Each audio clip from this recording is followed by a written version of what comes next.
What's up, guys?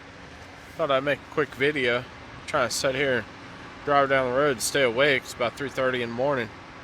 I was just sitting here thinking about all those times that I've rode the Greyhound bus and rode the Amtrak. Man, I had some strange encounters of the third kind. I was sitting here thinking about this one time. I was riding the Greyhound bus and kept hearing this thumping noise. I'm like, what the hell is that? And so it's coming from the seat in front of me. This guy just got on, and he just got out of prison, and he had his, I don't know if it was grays or what. He had his prison clothes on, tan or gray pants and a t-shirt and everything. Got on the bus, and I looked over the seat. He had both of his hands down his pants, just going at it, boy. I'm like, man, I gotta move. I moved to another seat. Then we went to a stop, and we had to switch buses or something, and everyone was supposed to get off the bus, and I was pretty much the last one off. Bus driver said, hey, is there anybody else on the bus? And I'm like, yeah, there's a crazy guy on there. And I explained to him. He's like, yeah, they told me that he was crazy. And I'm like, oh yeah, thanks for warning your passengers. That was awesome. So then another time, there was a young woman got on the bus, and you could tell she used to be a drug addict, or still was a drug addict. I couldn't tell which. She got on the bus and sat down across from me, and that chick spotted a pill on the floor. If you ever rode a Greyhound bus, everybody knows they never, ever clean the floor. Like mop it. Never. Okay? She found a pill in the crack, dug the pill out with her index finger, scratched off the black stuff off the pill, and ate it. I'm kind of a germaphobe, so that was like horrific to me. That was rough. So then another time, I was riding a Greyhound bus. I was coming out of California. Guy got on there. He was wearing all camouflage. And it wasn't like, military camouflage you see nowadays. It was like something from the 60s. I mean, it was, wasn't normal looking camo.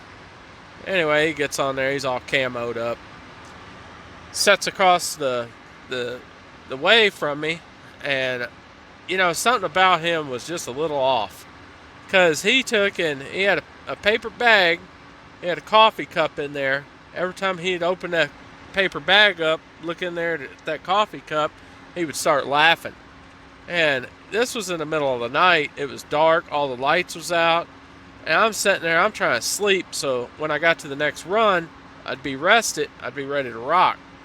Now, ain't no sleeping next to Crazy. So Crazy over here, he's sitting there laughing at his coffee cup, put the coffee cup back in the bag, and he'd stop laughing, and he pulled the coffee cup out of the bag. I don't even know if there's anything in the coffee cup. I don't know if something like a frog was in the coffee cup. I don't know what the hell was in the coffee cup, but it was hilarious to him. And he was definitely schizo, crazy, multiple personalities. Who knows? So then, let's see what else. A lot of people coming back from Iraq and stuff I used to run into, and then, you could tell that they had a hard time over there, and it's just a strange situation riding the Greyhound bus. And some of those bus drivers should not be driving a bus, or driving anything for that matter, because they are horrible drivers. Jamming brakes on, not knowing how to do a lane change, not knowing how to approach the highway at a highway speed, randomly pulling over onto the shoulder with a fully loaded bus, just to do whatever. Then I had one bus driver let a bunch of, I'm going to call them illegal aliens, but nowadays everybody calls them migrants, okay? So you couldn't see my air quotes, but I was air quoting. Anywho, they took 32 of them people cut in front of me on the bus, and the bus driver let them. I said, man, what the hell? I was here an hour and a half early. 32 people cut in front of me in line. I said, that's not right. He's like, you're either going to get to the back of the line or you're not riding. That's what he said to me. And I'm like, what? And he's like, oh yeah, that's what you're going to do. And that's how he was talking to me. I'm like, what the hell? So then I got up there and I was pissed. And apparently I gave him a look that he didn't like.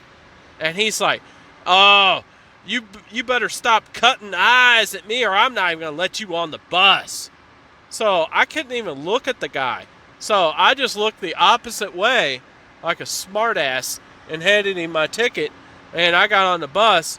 But I tell you what, I sat within arm's length of that bus driver, and he was very, very uncomfortable. I didn't do anything, crazy or nothing, but I made him very uncomfortable. And he had something in his bag, a weapon or something, and he dug around and got that weapon out and stuck it in his coat. I thought that was kind of funny. But what else? Man, I could go on all day. It's ridiculous, the Greyhound bus. And, that's the primary reason why I have tow vehicles. And then the second thing I want to tell you all is, man, if you have a tow vehicle or a car or own a car and you want to buy parts for the car, go to rockauto.com. Because I just ordered, what did I order? I ordered 2 struts, 2 shocks, and 2 ABS wheel sensors for the back of one of my vehicles. And all that stuff came to just a little over $100. I think it was like $108. If I would have went to an auto parts store, there's no way I could have got a quarter of those parts for $108.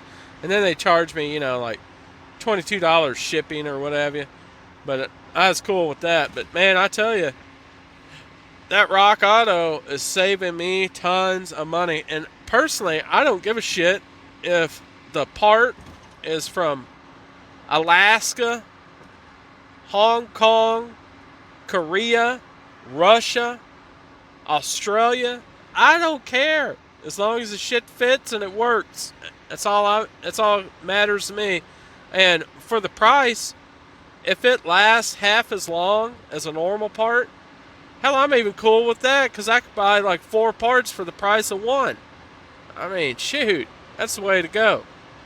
But I'm on my way up here to Omaha, Nebraska, and I'm racing a snowstorm that's coming through. It's supposed to start out as rain and then go into, I'm assuming, ice and then snow. So I don't want to be caught up in that. So I got to get there and get there quick before I get hung up in the mess.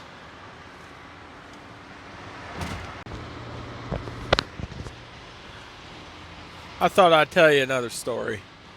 I want to tell you a story about the race across the United States I had with another driveway driver. Now, some of y'all are not going to like this story, so bear with me. Alright, so me and this other driver, I'm not going to say his name, we took and was on the East Coast at the same time. And I had just watched the movie Cannonball Run. And I thought, man, I'd like to do that Cannonball Run. That'd be fun.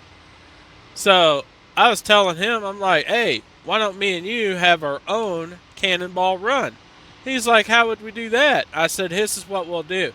We'll do our jobs all the way across the United States and come back, east as far as we could get. And there are going to be rules. We're going to do it 7 days. All right, we got 7 days to do this. Whoever can make the most money in 7 days and whoever could go the farthest. So whoever wins those 2 things is the big winner, and the other guy has to buy a steak dinner at this expensive steak restaurant that me and this other dude we went to when we was out on the road once. We was passing through this place, and he's like, "Hey man, let's pull over and get something to eat." And come to find out, it was this badass steak joint. So anyway, that was the wager, the steak joint. All right, so we started out. I think I was in, Massachusetts, and he wasn't far away. So we started out. Uh, what we had to do was we had to deliver a truck, pick up another truck, deliver a truck, pick up another truck. You know, there's hooking and unhooking and fueling. And man, I didn't hardly sleep. And so basically, long story short, I made it all the way to California. And I was coming around California. I was coming around a corner in California on a highway. It was about 5 lanes traffic, and I fell asleep with my eyes open. That was the first time I've ever done that. Okay, I fell asleep with my eyes open, and what woke me up was my phone ringing. Another driver called me because he was rooting for me to win, because we was keeping track of, where everyone's at, what's going on and everything. It was kind of exciting, And so when he called me, my phone vibrated in my pocket, woke me up, and I'm like, oh my gosh. And I wasn't far away from the drop. I was about 30 miles. I went to that drop, took me a good nap, and I felt a lot better. And then I got me another truck, a rare truck, coming out of California. What made it rare was it was coming out of California. Then I started heading back the other way. Well, on the 7th day, I couldn't pick up the truck that would have put me in the lead and made me win, because it was a Sunday. And he had already picked up his truck on late Saturday night, and that's how he won.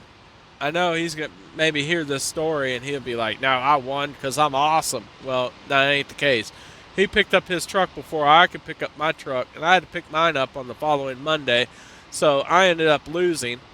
And you're probably wanting to know how much we made that week. Well, I made, after all expensive, after all fuel, and after everything, I made $2,875 in 7 days. And he made, I think it was like $3,250 or something like that. Maybe $3,300, somewhere in there. He really kicked my ass.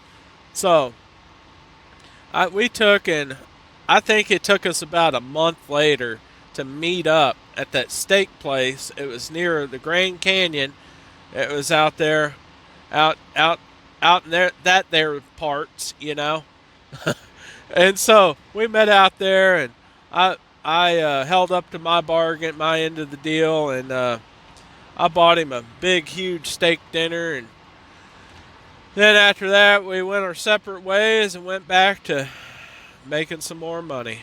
So that was my Cannonball Run story.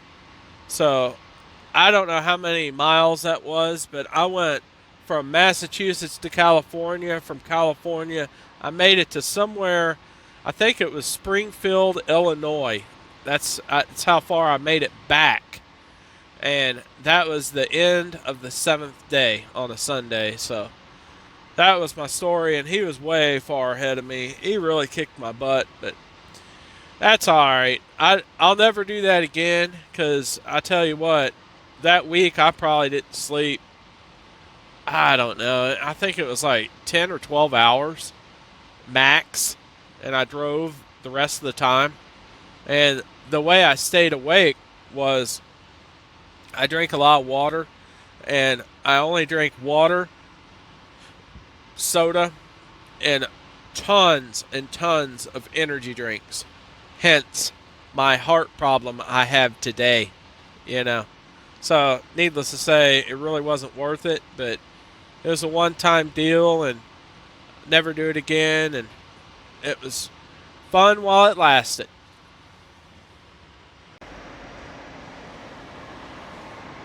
This is the Kentucky trailer straight truck story. Alright, so I got called by a drive-away company. I'm not going to mention their name. I used to work for them, and they're still around. But anyway, they called me up and they said, look, we got this truck. It's a hot truck. We need it picked up in Kentucky. We need it taken to Houston. We need you to get there, leave your vehicle there, your tow vehicle, because it's a no-tow, and we will route you back to your tow vehicle so you can get your tow vehicle. And I'm like, all right. So at the time, I was with my first wife. She was pretty much a loser. And so I left the house and went to Kentucky. Got there at the truck. There was a giant delay picking up the truck. I lost like 3 hours trying to just pick up the truck. Alright? Because it wasn't completed. It was the first straight truck that Kentucky Trailers have ever done. It was their I guess you'd call it a prototype. Anyway, so I finally got the truck.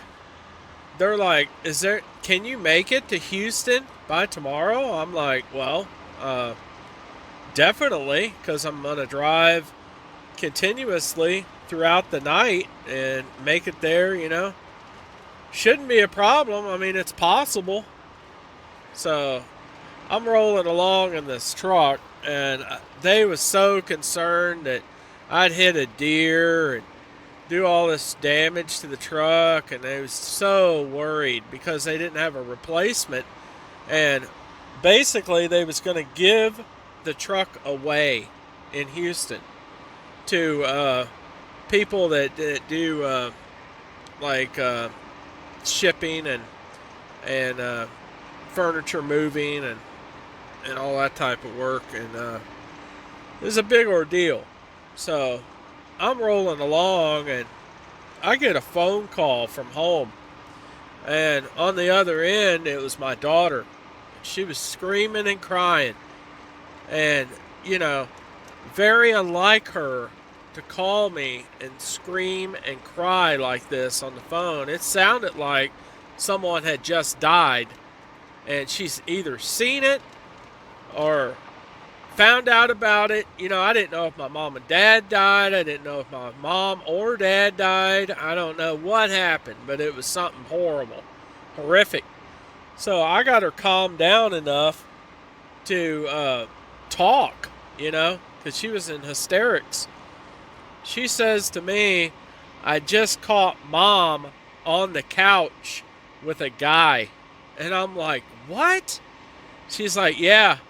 They was on the couch, and I'm like, what was they doing? And then she wouldn't say because she was ashamed. And, you just paint the picture yourself, what they was doing. So, I'm married, and here I just left the house, and here's my supposed wife on the couch with some guy I didn't even know. And let me tell you about this couch. I just bought this couch, and it was a real leather couch. I mean, a very, very expensive couch. And it was like that real soft baseball leather couch, And only leather couch I've ever bought. And that was it. So here they are, defiling my wonderful couch. And my daughter walked in on all this mess. And so she calls me up, and then I had to make a decision. And the decision was, do I drive this truck straight to Houston, or do I make a right turn, go up through St. Louis, go home, and deal with this woman? Because if I would have went home and dealt with this woman, I'm telling you, I would not be making this video, because they don't allow cell phones in prison. And that's where I would be. So, needless to say, I made the correct decision. I rolled on to Houston. I hated to do it to my daughter, but I'm telling you, I wouldn't have been able to control myself. with that situation, because I'd spent a lot of time with that woman, and I put in a lot of years in that relationship for it to end up like that. And I think the worst part of the whole ordeal was my daughter walking in on it and hearing her voice screaming and crying like that was just heartbreaking. So I was not in the best of shape after that, and needless to say, I was motivated to get to where I was going. And not far from Houston, I had decided that I'm going to stay out on the road until I get to the point that when I do go home, I'll be able to control myself, control my emotions, and not do something that I'm going to regret for the rest of my life. And so basically, I got to the place, and the guys, he could tell, something was off about me and everything.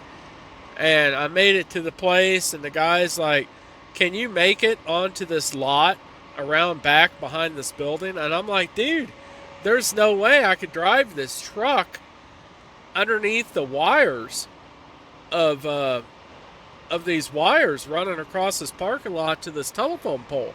He's like, "Oh man, come on, you got to make it to here because we're gonna have this big unveiling and all this crap and everything." And I'm like, "Man, I can't do it." So we swung the doors open on the back of the truck. He stood up there with a 2x4 and held wires up as I drove up underneath it, and he let his 2x4 down too quick, and it hooked onto the back of the truck, and I almost ripped a whole telephone pole down. And it was because of the guy on the back of the truck. And so I had to back up, release the tension on this wire. He held the wire up with the 2x4 again, and we got the truck onto the lot, and he could tell something was off, and I'm like, "Well, this is what happened on the way here." And he was like, "Dude, I'm gonna fix you up." And he bought me a big barbecue dinner, and treated me like a king. And so I decided I'm like, "Well, I'm gonna get me a run going out to California from Houston, and I'm gonna stay out on the road a little longer." So I ended up getting a run that took me out to California. Then I made it to LA, delivered the truck, got on Amtrak, took and rode the slow train all the way to Little Rock, Arkansas, and got a truck out of Little Rock that took me up to Kansas City. Then I went home for a few days, and then I left to go retrieve my car. Had to kick that bitch out of my house, and then she came back like a worthless dog, and it took me about 5 months to get her relocated somewhere other than where I was at. So it was a hard time. It's a hard time for my daughter and my stepson, and it was a hard time for all of us. So very, very difficult. But I tell you what I did. I got the truck delivered, and that was very important. So out here on the road, I have broken fingers, broken toes, and everything, and I always got the truck delivered. I've destroyed vehicles. I've been in wrecks. It was not my fault. Everything, and I've always gotten the vehicle delivered.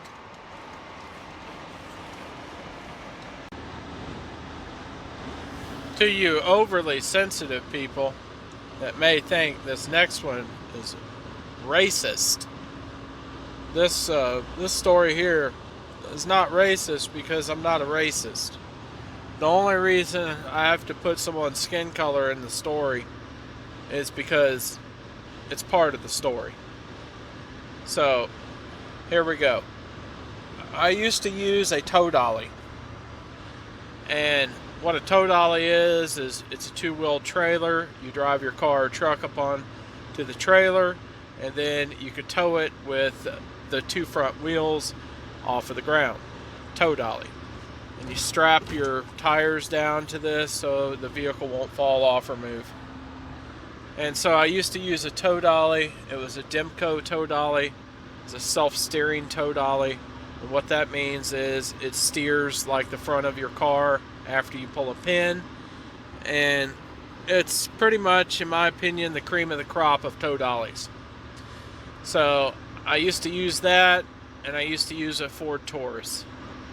And I used to take and I would put 20 gallons of diesel fuel in the trunk of my Ford Taurus, all my tow equipment, and I would sleep in the back seat of the car.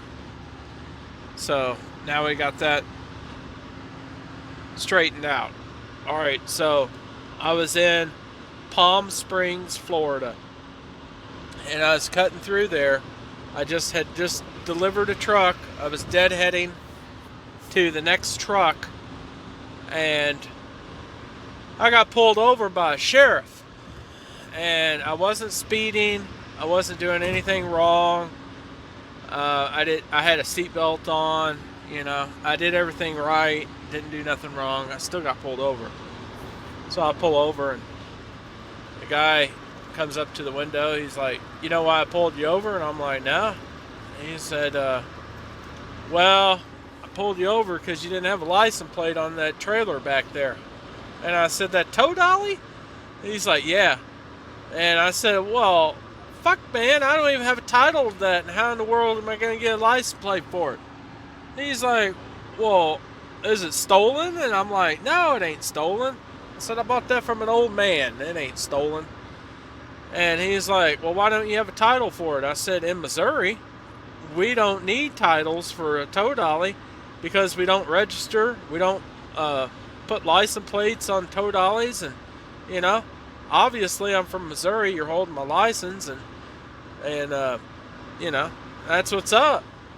And the sheriff, he was a nice guy. I wasn't being a dick to him or anything. I mean, it sounds like I was being a jerk, but, you know, I was being polite, kind, and considerate and everything else. He's a black guy, big, tall black guy, and, you know, I don't have nothing against somebody's skin color, but there's a reason why I told you what the guy looked like. Alright, so he's like, "So what are you carrying in the trunk? You know, your car is really squatting a lot." And I'm like, "Oh, dude." I said, "I got everything but the kitchen sink back there." He's like, "Alright, do you have any weapons, guns, grenades, rocket launchers?" You know, he was joking when he said some of that, but, you know, he was getting to the point of, "Do you have any weapons in the trunk?" And I'm like, "No, I don't have any weapons in the trunk." He's like, "Do you have any drugs, narcotics, pills?" And I said, "You know, I got some Tylenol and stuff like that in the trunk." And he's like, "Oh, okay." He's like, "Do you mind if, would you consent to a search?" And I'm like, "Well, for one thing, you're wasting your time. You're wasting my time." So now I'm starting to get a little deterred by this guy. Because, one, he pulled me over for no plates. I guess that's a law. Palm Springs, Florida, you're supposed to have plates on a trailer. I didn't know. I mean, nor did I care. I was happy that I had 2 taillights on the trailer. So, anyway, I get out, pop the trunk. He's like, "Oh, what's in this backpack?" And I'm like, "Dirty underwear and dirty clothes." I said, "That's my shower bag." He's like, "What else do you have in there?" And I said, "Well, you know, I got some Tylenol and some Advil and stuff like that." I'm like, you know, nothing exciting. So, anyway, he pulls out a Ziploc bag full of bottles of, you know, the normal stuff you can get at Walmart. I even had some, you know, Pepto-Bismol in there, nothing special. But there was one bottle that looked a little suspicious to him. And on that bottle, it said, "Male enhancement." So he pulled that out real fast. And he looked at it, and he looked at me, and he looked at it, and he looked at me. And then he got this weird look on his face. And I thought, oh, he thinks I got a small pecker because I got that. I got that stuff for free. Somebody gave it to me. And he's looking at me because, everybody knows that, black guys are hung like, the day is long. And white guys aren't. That's the stigma. You know what I'm saying? I'm not being a dick or racist or anything, but that's what a lot of people think. And this officer was one of the people that thought that. And so I gave him the look like, what the fuck, man? And so then he's like, well, sir, you're free to go. After he saw the male enhancement drug, he's like, you're free to go.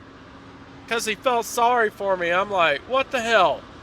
All this, he feels sorry for me because of that, and I'm free to go. I would have almost rather got a ticket than him make me feel like that.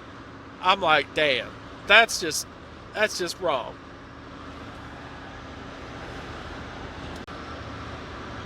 Alright, now this is the last one. So, I was out in California, and I was at a Flying J.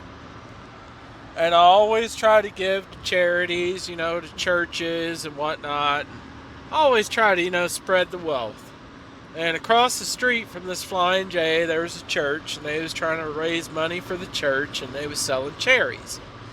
And there's nothing more in the world that I want to eat than fresh cherries from California. I mean, these babies was just picked a couple days before.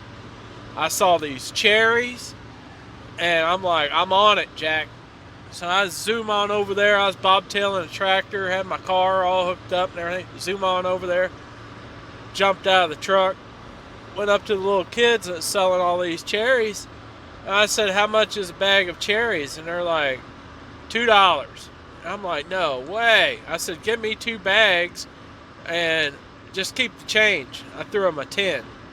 So anyway, I get to all these cherries. I'm proud and I'm happy. And anyway, I'm rolling down the highway. My wife calls. I had to drive up the coast. I was going up here, I think, to, I don't know. I think it was Oregon somewhere. And I was running up the coast. I wanted to go up the coastline, the coast highway. And so I was rolling along, and my wife calls me up. She's like, what are you doing? I said, oh, man, you're not going to believe what I'm doing. I'm sitting here, I'm eating these delicious cherries. I said, these are some of the best cherries I think I've ever eaten in my life.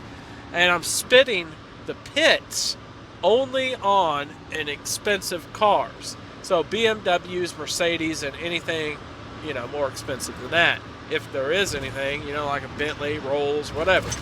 It don't matter. Expensive cars is getting the cherry pits. And I had nothing better to do. I'm driving, I'm bored, spitting these cherry pits out. And she's like, so how many did you get? I said, man, I got like 4 or 5 pounds of these cherries. And she's like, how many have you eaten? And I'm like, oh man, you're not going to believe it. I was hungry. I didn't have nothing to eat all day. I was starving. I'm probably in about 2 pounds of cherries. And that's where I'm at. I'm at like 2 pounds. I'm still going. And she's like, you do realize what cherries does to your system, right? And I'm like, what, is it going to give me heartburn or something? She's like, no. Worse than that. She's like, it's almost like a super strong laxative. And I'm like, no way. I said, I feel fine. I don't have to go to the bathroom and everything. I feel fine. I feel great. And she's like, well, you're not going to feel fine in a little while. It's going to hit you all at once, and you're not going to feel fine. And I'm like, oh, you're full of it. You're just pulling my leg and stuff. I no more got off the phone with her. And it hit me. I don't know if you've seen the movie Dumb and Dumber, But when that guy was in the bathroom and his stomach was gurgling right before he went to the bathroom, that's what my stomach was doing. I have never had my stomach do that before. So all of a sudden it hit me. I'm like, oh God. Oh man, I was clenching my fist and other parts of my body. Everything was clenched and I was gritting my teeth. Man, I was in bad shape. So I made it to the first rest area. I took off running. I went into the rest area. I did my deed. I came back out, got in the truck. Man, I was no more than 5 miles from the next rest area. I had to go again. I'm like, oh Lord. And I took off running and I ran into the rest area. I did the deed. I got back in the truck. All right, I'm driving along. I'm like, oh my God, I got to go again. And so I went to the third rest area. I tell you what, without me exaggerating, I hit every freaking rest area all the way up to Oregon. All right, so I made it out to the desert to a rest area, and it was hot. It was in the summertime. I was sweating.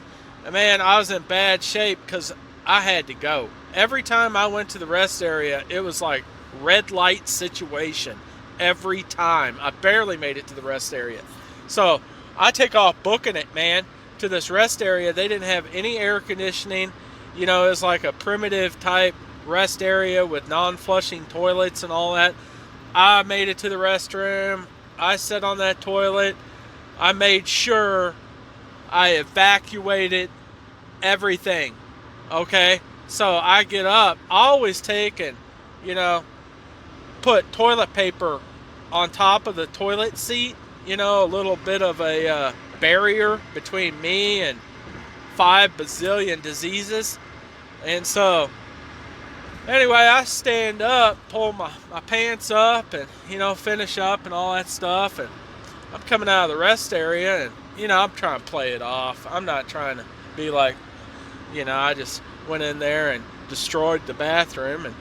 And there was 2 big giant buses that pull up.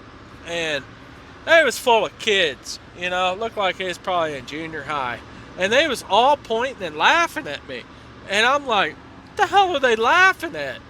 And then I made it to my truck, and I'm like, man, I don't know why they was laughing at me. There ain't nothing wrong with me. There's no way they could tell that, I was in that bathroom, destroying that bathroom in this cherry situation. There's no way they know this. So I made it to the truck, and I went to sit in the seat, and there was a long string of toilet paper that somehow got stuck to my butt because it was all sweaty. And it somehow got stuck there, and when I pulled my pants up, it was hanging out of the back of my pants like a flag. So that bitch was whipping in the wind, and all those kids saw that, and they thought it was one of the funniest things they've ever seen. And needless to say, I was embarrassed, but always keep in the back of my mind, I'll never see these people again, and they don't know my name. But just between me and you, that was very embarrassing. So that's the last story, and I'm gonna get out here and try to make some damn money.